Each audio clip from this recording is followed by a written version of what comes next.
Good evening. Today's text is coming from 2 Timothy chapter 4, verse 1 through 4. I solemnly charge you before God and Jesus Christ, who is going to judge the living and the dead. And because of his appearing and his kingdom, proclaim the message. Persist in it, whether convenient or not.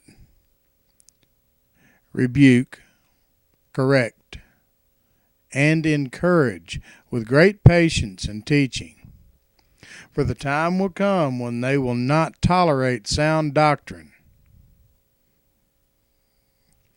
but according to their own desires, they'll multiply teachers for themselves because they have an ear that itches to hear something new. They will turn away from hearing the truth and will turn aside to myths. We have become an "it's not your fault" society. Psychiatrists and psychologists has us convinced that no matter what it is someone does to someone else, no matter what it is that's going on, or the struggles that we face, it's not your fault. Child molesters, murderers, rapists, drug addicts, alcoholics, not being able to focus on your task, no self-restraint, and I woke up in a bad mood today, so I must be bipolar. Society needs to wake up.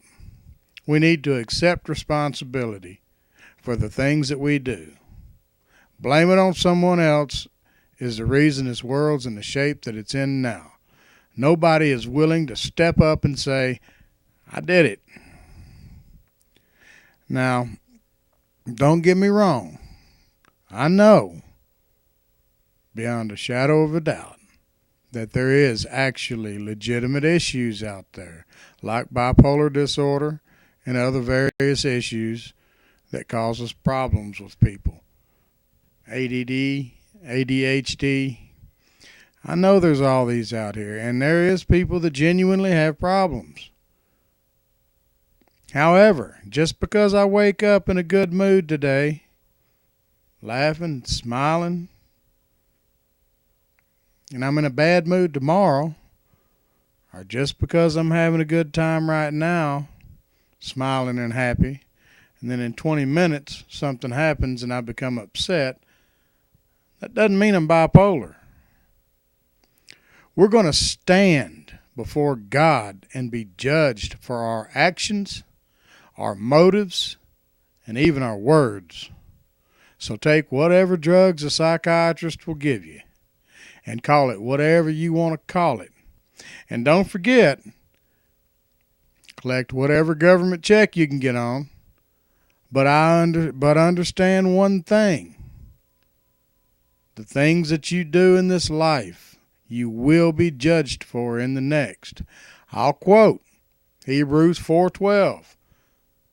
For the word of God is living and effective and sharper than any double-edged sword, penetrating as far as to the separation of soul and spirit, joints and marrow. It is able to judge the ideas and thoughts of the heart. Romans 14:12. So then each of us will give an account of himself to God. And Matthew 12:36. This is Christ speaking. But I say to you that for every idle word men may speak, they will give an account of it in the day of judgment.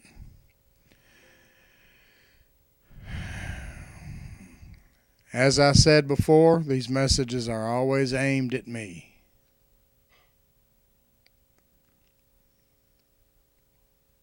I love you and have a great and wonderful evening.